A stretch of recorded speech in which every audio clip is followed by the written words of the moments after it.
जीवन में लोगों को पढ़ना सीखिए। जो लोग जीवन में पढ़ नहीं पाते हैं लोगों को, वो अक्सर धोखा खा जाते हैं। ये पढ़ना बड़ा ही जरूरी है। किताबें पढ़ो ना पढ़ो, लेकिन लोगों को पढ़ना बड़ा ही जरूरी है।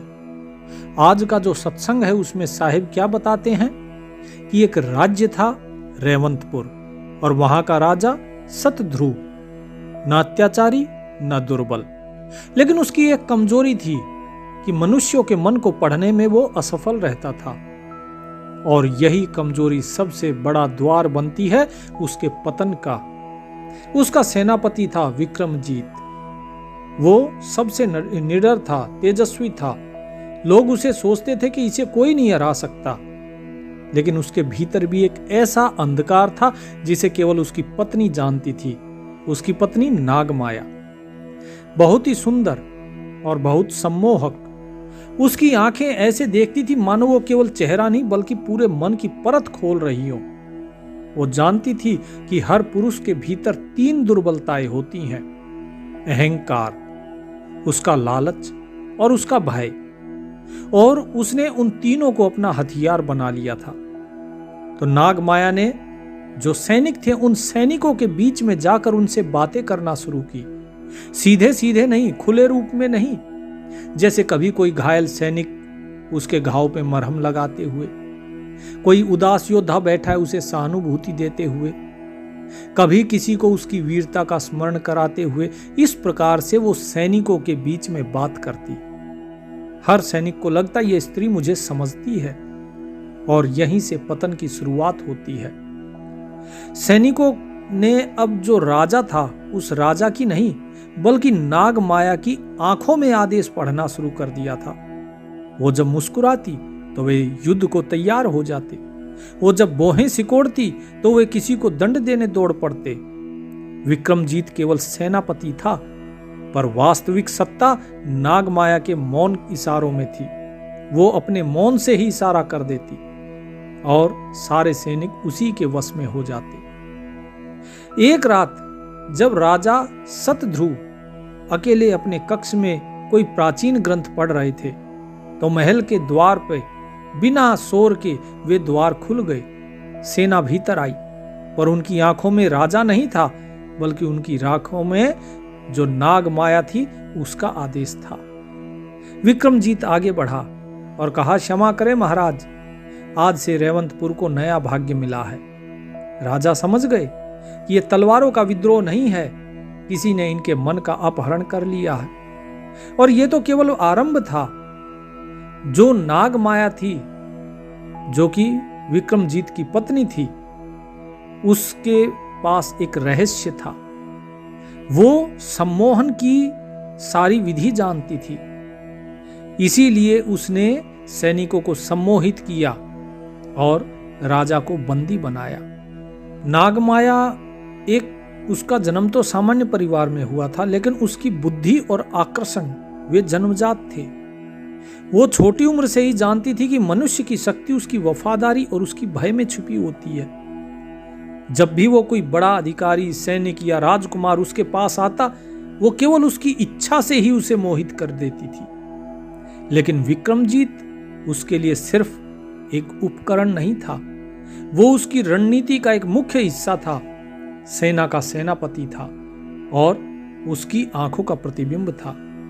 नागमाया का मानना था, जब तलवार मेरे पास हो और मन मेरे अधीन हो, तब कोई भी राज्य मेरी इच्छा के बिना टिक ही नहीं सकता।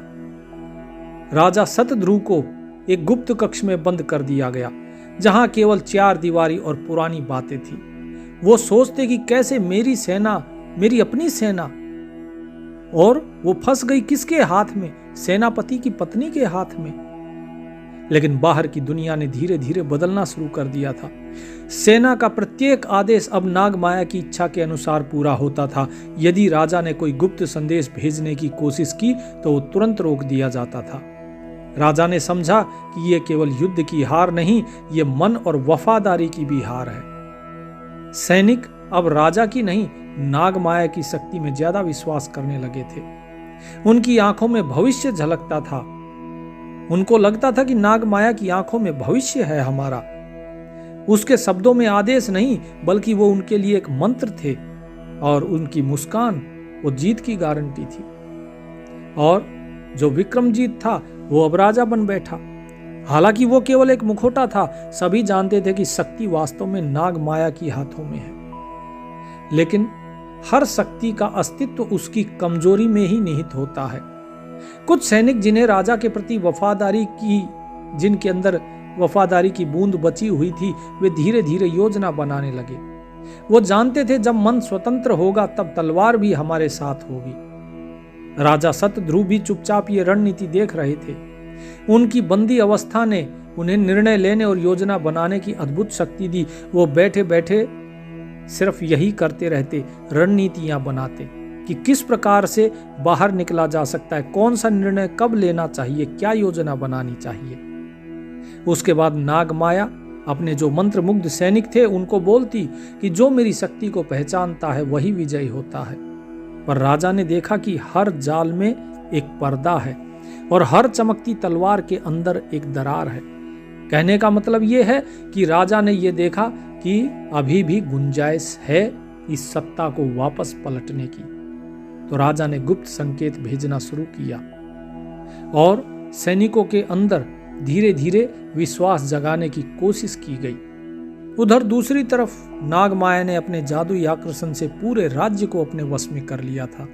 सैनिक अब उसके बिना कोई निर्णय लेने की स्थिति में नहीं थे। विक्रमजीत जो अब सिंहासन पर बैठा था वो केवल उसका मुखौटा बन गया था। लेकिन जिस दिन उसे लगा कि राजा पूरी तरह निष्क्रिय है, वो भूल गई कि अहंकार सबसे बड़ी कड़ी होता है, सबसे कमजोर कड़ी होता है। क्योंकि वो अब ये देखा उसने कि राजा तो अब कैद में है, वो निष्क्रिय हो चुका है, वो मेरा कुछ नहीं कर सकता, तो वो लापरवाह हो गई। और राजा शतध्रुव उसने गुप्त रूप से अपने कुछ विश्वसनीय सैनिकों से संपर्क किया और उन सैनिक के अंदर एक वीर राघव था जिसने राजा की तलवार से रक्षा की थी। एक अनिकेत नाम का सैनिक था जो युद्ध की योजनाओं में सबसे तेज था, और एक पुराना शिक्षक विवेकानंद था जिसने राजा को राजनीति और रहस्य की कला सिखाई थी। राजा ने धीरे धीरे एक योजना बनाई, एक ऐसा जाल जो नागमाया के भ्रम को तोड़े और सैनिकों को फिर से उनके अधिकार से मुक्त करे। नागमाया ने यह नहीं देखा कि सैनिकों के मन में भी कुछ सवाल उठ रहे हैं। सैनिकों के मन में अब धीरे धीरे सवाल उठने लगे थे। क्या हमारी विजय केवल उसकी मुस्कान की वजह से है? क्या हमारी तलवारें अब हमारी नहीं हैं? क्या राजा वास्तव में हमारे लिए मृत या बंधन में है? राजा ने यह संदेश धीरे धीरे भुनाना शुरू किया। वो छोटे छोटे संकेत भेजता, जैसे युद्ध अभ्यास में गुप्त संकेत भेज दिया, संदेशों में शब्दों का उल्टा अर्थ करके भेज दिया, और प्रतिदिन सैनिकों के लिए सत्य और भ्रम का परीक्षण।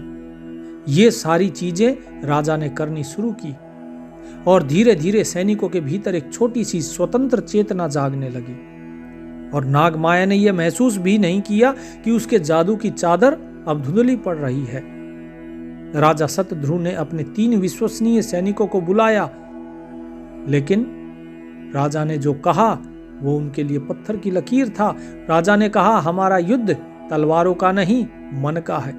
जो सैनिक अब मुझे पहचानेंगे, जो मुझे राजा मानते हैं, उन्हें इकट्ठा करो, वही असली शक्ति है। यदि हम सावधानी से कदम बढ़ाएं तो ये राज्य फिर से हमारे नियंत्रण में आ जाएगा। राघव ने कहा, महाराज, हमारे भीतर अब भी आपकी वफादारी जिंदा है, हम तैयार हैं, पर सावधानी ही हमारी सबसे बड़ी तलवार होगी। राजा ने कहा, सावधानी से और रहस्य से, क्योंकि नागमाया केवल भ्रम और आकर्षण की शक्ति जानती है, विवेक नहीं है उसके पास, और यही हमारी ताकत है। कुछ दिनों में राजा ने धीरे धीरे सैनिकों को छोटे छोटे संकेत भेजना शुरू किया। उनकी नीयत के पीछे छुपा हुआ जो संदेश था वो देना शुरू किया। हर संकेत में नागमाया के भ्रम की कमजोरियां थी। सैनिकों ने धीरे धीरे समझा कि केवल मोह से चलने वाली शक्ति स्थायी नहीं होती, ये राज्य स्थायी नहीं रहेगा। उनके भीतर फिर से वीरता जागी, और ये जागरण राजा के गुप्त नेतृत्व से हुआ। नागमाया ने महसूस किया कि उसके जाल में एक अदृश्य कटार फंस गई है। सैनिकों का विवेक धीरे धीरे उसके आकर्षण से मुक्त हो रहा है। एक रात राजा शतध्रुव की नजरें गुप्त कक्ष की खिड़की से सैनिकों पर थी, तो राघव ने कहा, महाराज हम तैयार हैं, अब केवल एक सटीक संकेत और उसी संकेत से हम विजय सुनिश्चित कर लेंगे। राजा ने सिर हिलाया। वो जानता था कि यह युद्ध केवल शारीरिक नहीं बल्कि मनोवैज्ञानिक है, और नागमाया जितनी चालाक है उतने ही सैनिक तेज भी हैं, और अब उनके भीतर वफादारी और विवेक जागृत हो चुका है। अगले दिन पूरे महल में एक रहस्यमय शांति फैली हुई थी। सभी जानते थे कि कुछ बड़ा बदलाव आने वाला है, पर कोई नहीं जानता था कि किस दिशा में होगा। उस रात महल में कुछ अजीब था। हवा स्थिर थी, जैसे वह भी किसी निर्णय की प्रतीक्षा कर रही हो। दिए जल रहे थे पर उनकी लौ कांप रही थी। नागमाया अपने कक्ष में खड़ी थी। उसे पहली बार लग रहा था कि कोई शक्ति उसके चारों ओर है, और कोई अदृश्य दरार फैल रही है जो उसके इस मोह जाल को, इस माया जाल को काट रही है। विक्रमजीत पास आया और बोला, तुम चिंतित लग रही हो। नागमाया बोली, नहीं, लेकिन मेरे जाल में कोई कुछ काट रहा है। विक्रमजीत हंसा, बोले, पूरी सेना हमारे वश में है। नागमाया ने धीरे से कहा, नहीं, सेना मेरे वश में थी, अब उनके मन में कुछ और चलने लगा है, वो कुछ और सुनने लगे हैं। राजा शतध्रुव ने गुप्त कक्ष में खड़े होकर आखिरी संकेत भेजा। एक दीपक की लो 3 बार हिली। ये संकेत था विद्रोह का। राघव, अनिकेत और विवेकानंद अपने अपने स्थान पर सक्रिय हो गए। सेना के भीतर अब 2 सेनाएं थी, एक जो नागमाया के मोह में थी और एक राजा के विवेक में थी, जो राजा की वफादार थी और जो नागमाया की वफादार थी। लेकिन बाहर से तो सब एक जैसे ही दिख रहे थे। तो नागमाया दरबार में आती है। उसकी चाल धीमी थी, आंखें तेज, और बोली, आज मैं स्वयं सेना को संबोधित करूंगी। विक्रमजीत चौंका, तुम्हें इसकी जरूरत नहीं। नागमाया ने कहा, जरूरत है, क्योंकि मैं महसूस कर रही हूं कि कोई मेरी शक्ति को चुनौती दे रहा है। दरबार भरा हुआ था, हजारों सैनिक, पर सन्नाटा।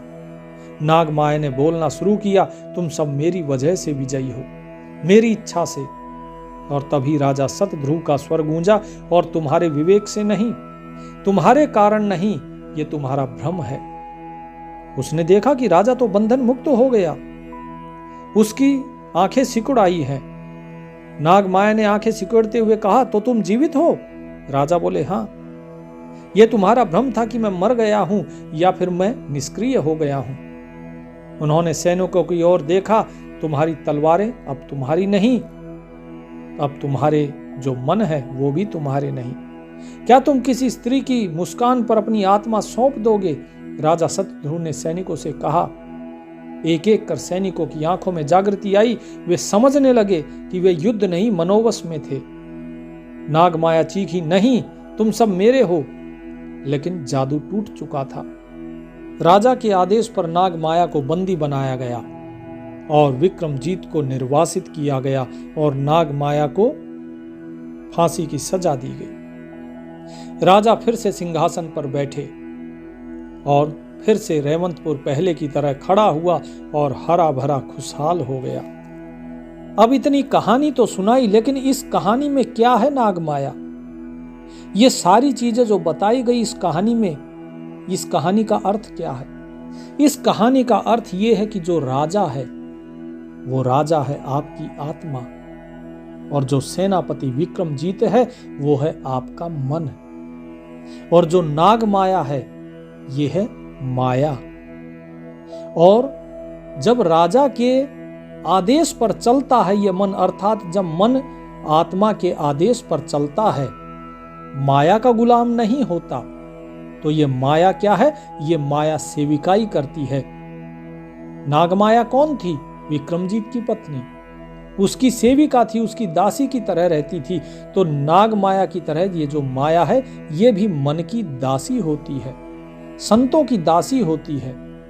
कबीर साहब जब इस संसार में थे तो कबीर साहब से ये माया का वार्तालाप हुआ। क्या साहब ने कहा है माया आदि अरस्ते उतरी बनी अप्सरा हूरा हो। हम तो बरें कबीर पुरुष को, तू है दुल्हा पूरा हो।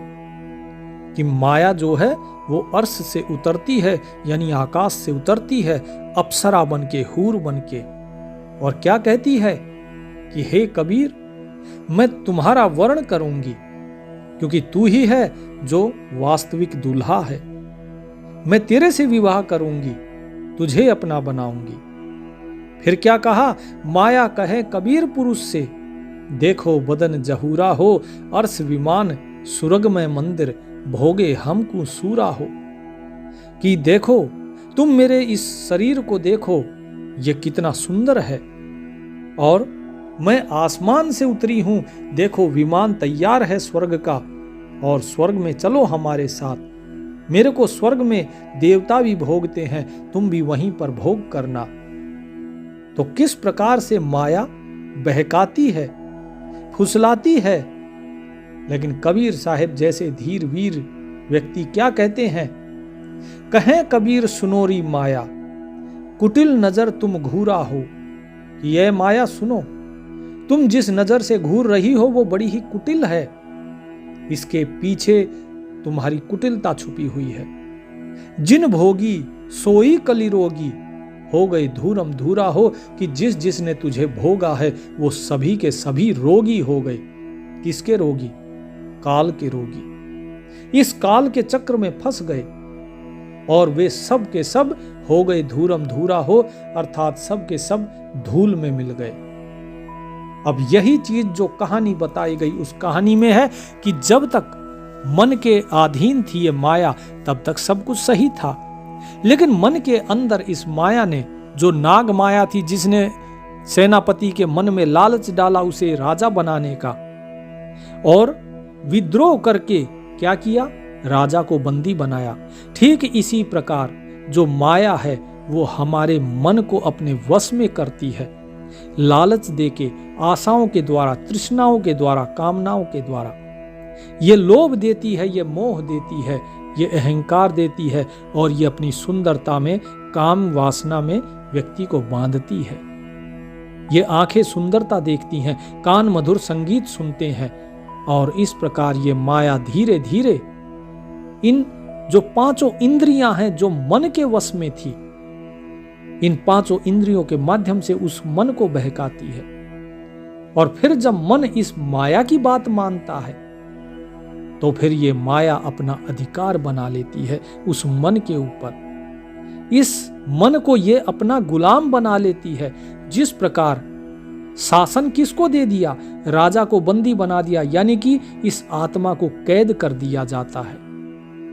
अब ये आत्मा जब कैद हो गई इस शरीर में, सारा सब कुछ तो राजा के नाम पर ही चलता है, शासन तो राजा के नाम पर ही चलता है।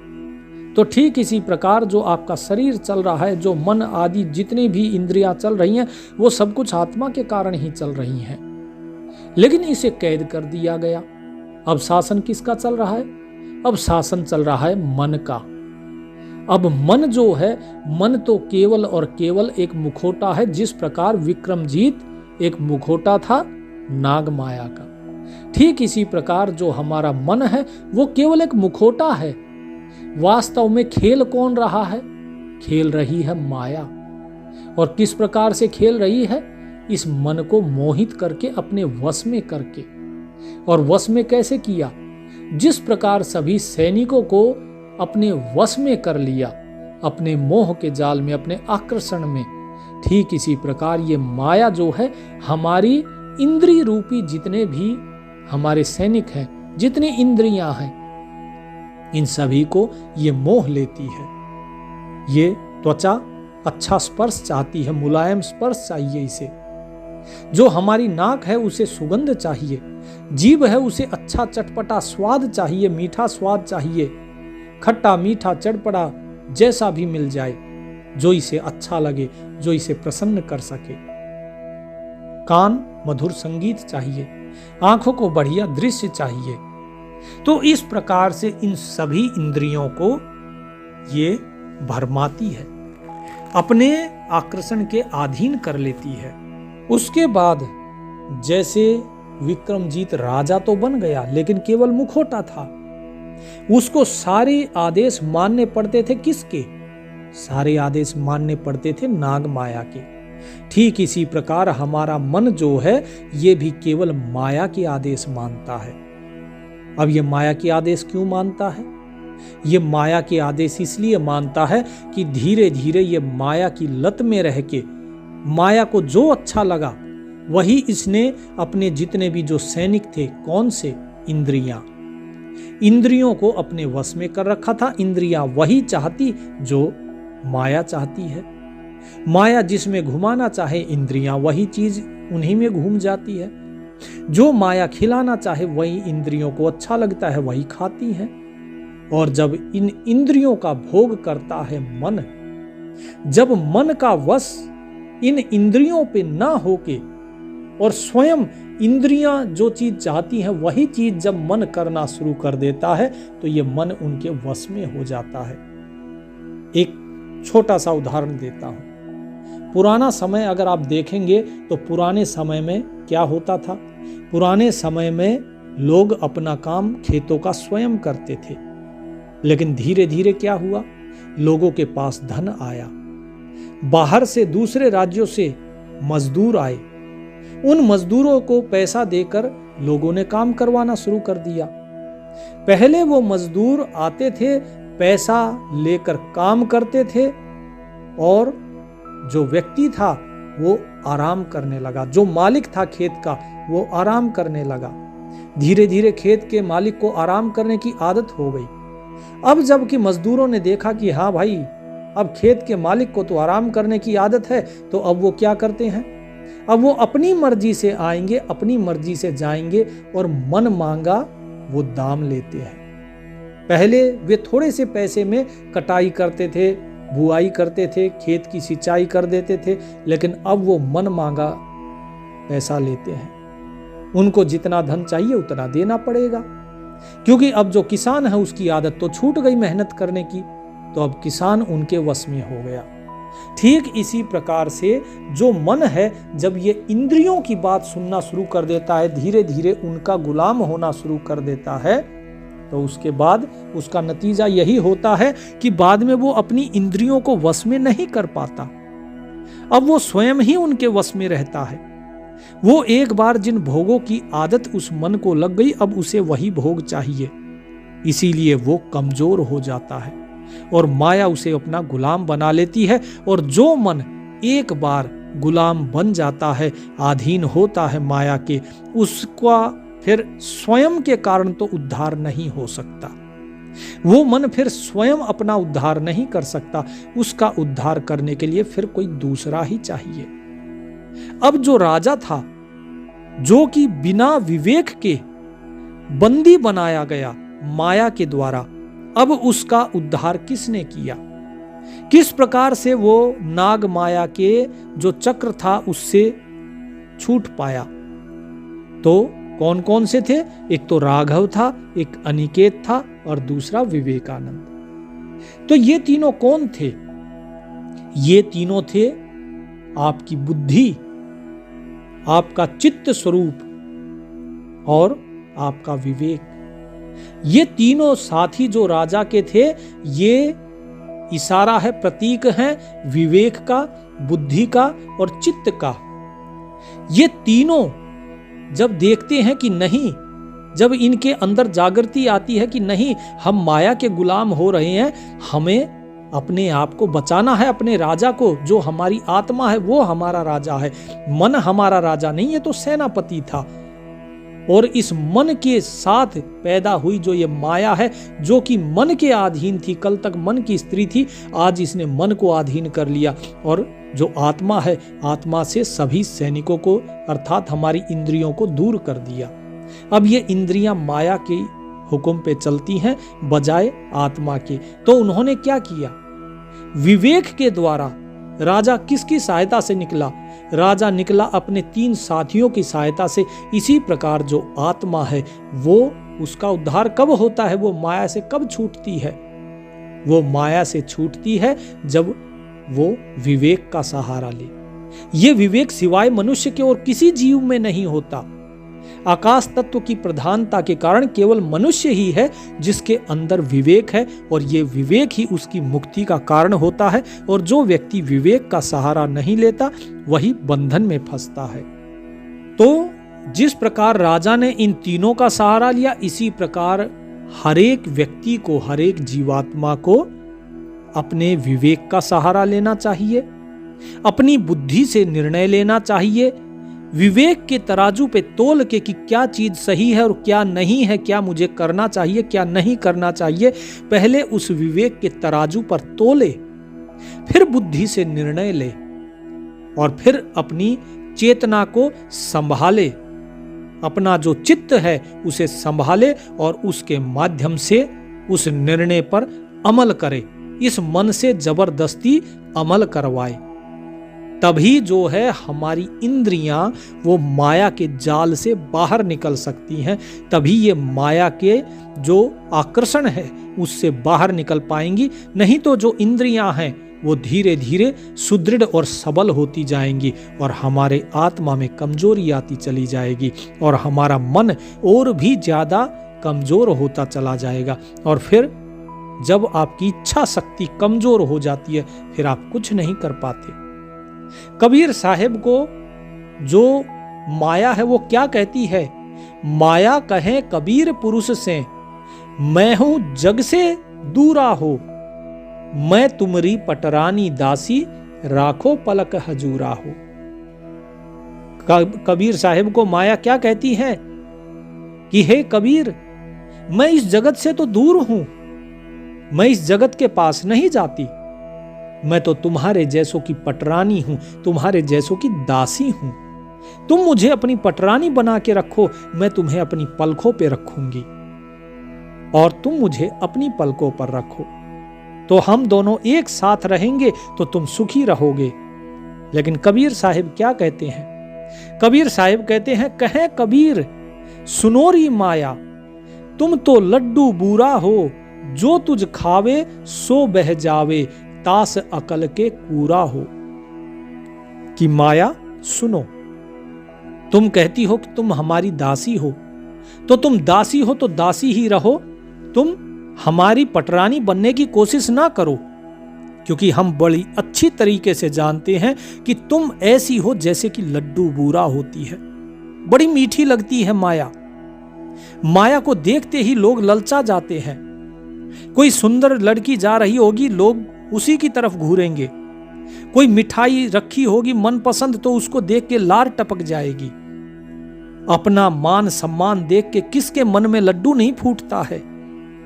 कबीर साहिब कहते हैं, तुम तो इसी प्रकार लड्डू बूरा हो, जो बड़ी अच्छी लगती है, बड़ी मीठी लगती है, लेकिन केवल और केवल बीमारी पैदा करती है। जो तुझे खाता है वो बह जाता है, और जो तेरे को खाता है, जो तेरे अंदर लिप्त होता है, वो अकल के कूड़ा है। यानी कूड़ा अर्थात कूड़ा है, यानी उनकी अकल कूड़े के समान है, कूड़े का ढेर है। उनके पास अकल नहीं है, उनके दिमाग में केवल कूड़ा भरा हुआ है। तो साहिब कहते हैं, सेत मुकुट जहां सेत छत्र है, बाजे अनहद तूरा हो। दास गरीब कहे सुन माया, हमसे रहिए दूरा हो, कि हमसे दूर रहो तुम, क्योंकि हम केवल और केवल उसके सेवक हैं जिसका सफेद मुकुट और सफेद ही छत्र है, यानी जो नूर रूपी है, जहां पर केवल और केवल अनहद शब्द हो रहा है। उस अनहद शब्द के उसी के हम सेवक हैं। तो यहां पर कबीर साहिब जो समझा रहे हैं, यही चीज आपको करनी है, तभी आपका मन जो है इस माया से विरक्त रह पाएगा। अगर ये मन माया में फंसता है तो उसके निकलने के लिए फिर माया सारे द्वार बंद कर देती है। एक शब्द था, शायद मीरा जी का था, जिसमें उन्होंने कहा है कि चारों गलियां बंद हैं, किस विधि दर्शन पाऊं। चारों गलियां कौन सी बंद हो गई? ये चार गलियां अब दो प्रकार की गलियां हैं। गलियां, जब आप किसी चौराहे पर खड़े होते हैं तो उस चौराहे से चार रास्ते निकलते हैं, आगे की तरफ, पीछे की तरफ, आपके दाएं और आपके बाएं। चौराहे पे चारों रास्ते, बोले चारों रास्ते बंद हैं तो मैं कहां से आपका दर्शन पाऊं, कैसे आप तक पहुंचूं? और इसी 4 में एक और भी चीज है। वो चारों गलियां कौन सी हैं? वो चारों गलियां दूसरे अर्थ में है आपका अंतःकरण। और ये अंतःकरण में क्या आता है? मन, बुद्धि, चित्त और अहंकार। तो मीरा जी कहती हैं कि मेरा जो मन है, ये मन इस संसार में भटक गया और इस संसार के कारण ये जो गली है ये बंद हो गई, क्योंकि मन उस मालिक की तरफ चल नहीं पा रहा। बुद्धि, ये बुद्धि जो है, ये बुद्धि इस संसार की चीजों को चाहती है, इसने भी अपनी गली बंद करके रखी हुई है। जो मेरा अहंकार है, जो मेरी मैं है, ये मैं तुझसे दूर कर रही है मुझे, इसने भी मेरे अहंकार के कारण ये गली भी बंद हो गई। मेरे इस अहंकार को तोड़ दो तो मैं तुम्हारे पास तक आ सकती हूं। और चौथी गली है मेरे चित्त की। मेरा चित्त जब तक तुमसे प्रेम नहीं करेगा तब तक मैं जानती हूं तुम तक नहीं पहुंच सकती। तो इसीलिए मेरे इस चित्त को निर्मल कर दो, इस चित्त में अपना प्रेम भर दो ताकि ये गली खुल जाए। इनमें से कोई भी गली खुल गई तो मैं उसी से तुम्हारे तक आ जाऊंगी।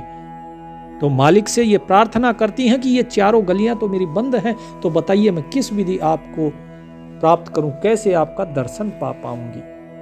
तो कबीर साहब कहते हैं कि भाई अपने विवेक के द्वारा, अपनी बुद्धि के द्वारा, अपने चित्त के द्वारा इस जो माया का जाल है, इस माया के जाल को समझो और उसके बाद अपने मन को इस माया से अलग करो।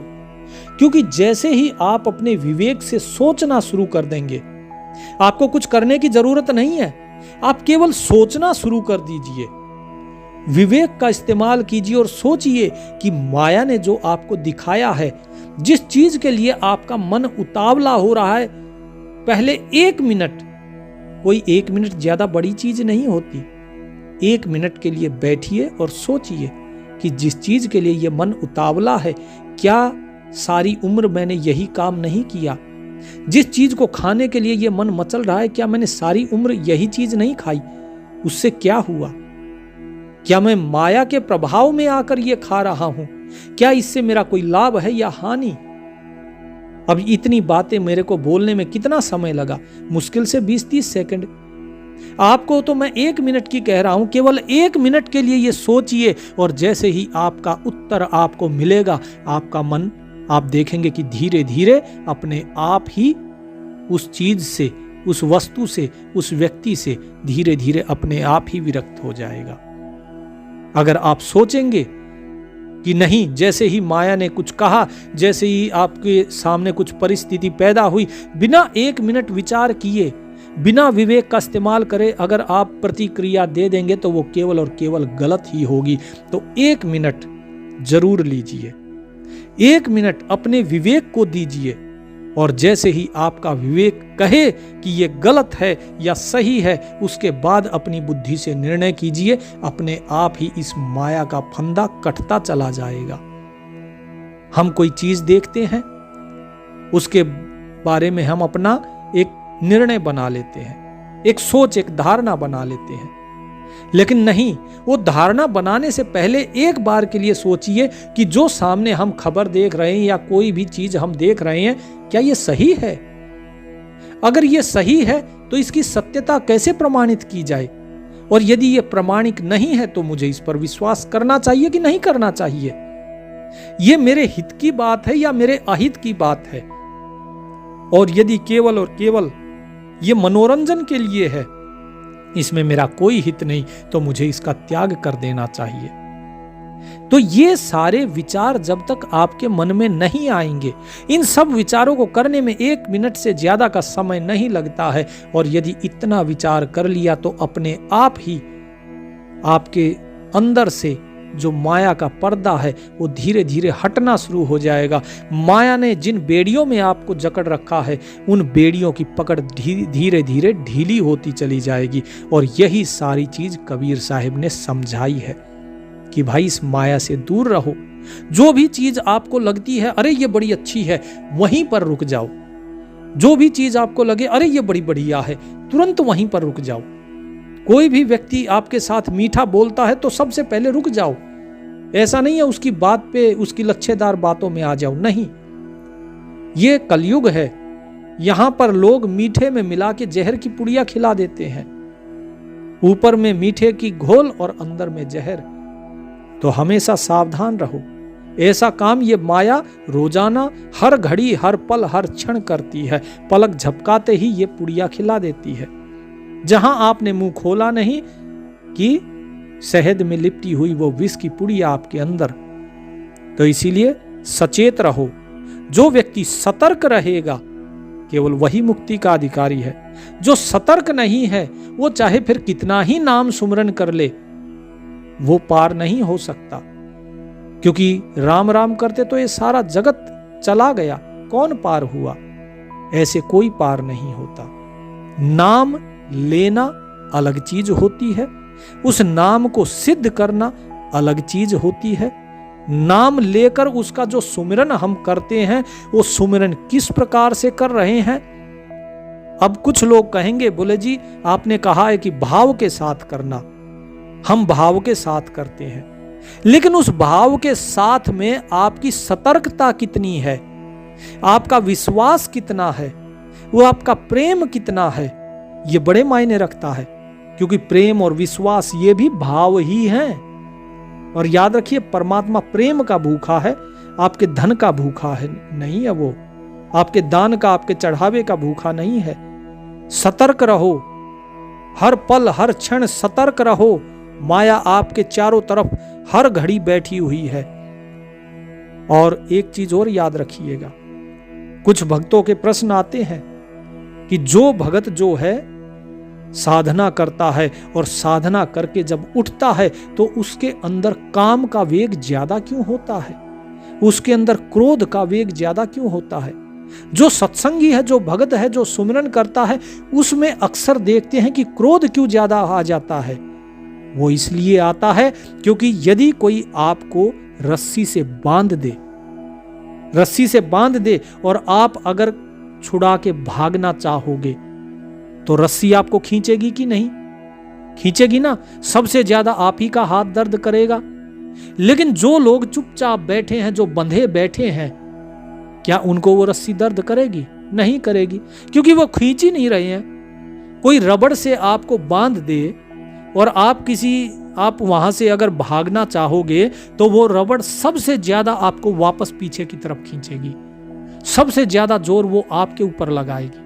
ठीक इसी प्रकार जो माया होती है, वो माया आपको तब फंसाने की ज्यादा कोशिश करती है जब आप बाहर निकलने की कोशिश करोगे। आप जैसे जैसे सुमिरन करोगे, वो माया आपको उतना ही ज्यादा फंसाने की कोशिश करेगी। वो माया आपको उतना ही अपने फंदे में डालने की कोशिश करेगी, क्योंकि वो नहीं चाहती कि आप उसके बंधन से आजाद हो। फिर उसका सारा ध्यान आपके ऊपर आ जाता है। और जब तक आप चुपचाप पड़े हैं उसके फंदे में, तो उसे क्या जरूरत है आपको परेशान करने की? वो पता है कि मैं एक एक टुकड़ा डाल रही हूं और ये इसी टुकड़े पर जिंदा है, तो कोई दिक्कत नहीं, माया टुकड़ा डालती रहती है और लोग फंसे रहते हैं। और फिर लोग क्या कहेंगे? बोले भाई देखो, ये सत्संगी कहता है अपने आप को, देखो इसके अंदर कितना काम है, इसके अंदर कितना क्रोध है, इसके अंदर कितना अहंकार है। क्योंकि माया यही सब दिखाती है लोगों को कि देखो ये सत्संगी है, ये ऐसा है। और लोग आपके अंदर कमी छांटते, लेकिन आपको निरंतर प्रयास करते रहना है। और एक दिन ऐसा आएगा जब आप इससे मुक्त हो जाएंगे और तभी आपका कल्याण होगा। नहीं तो ये माया ये आपको बांधे ही रहेगी और आप इसी के चक्र में फंसे ही रह जाएंगे। तो नाम सुमरन कीजिए भाव और श्रद्धा के साथ, और विश्वास रखिए कि यदि आप सही मार्ग पे चल रही हैं तो चाहे ये माया कितना भी जोर लगाए, लेकिन आपकी मुक्ति होगी और अवश्य होगी, क्योंकि परमात्मा आपके साथ है। बस वो आपकी परीक्षा ले रहा है कि आप अपनी परीक्षा में कितना खरा उतरते हैं, कितना नहीं। और उस परीक्षा में पार होने के लिए विश्वास और प्रेम उस मालिक से बहुत जरूरी है। इसलिए सुमिरन कीजिए और विश्वास रखिए। परमात्मा आप सभी का कल्याण करे। सत साहेब।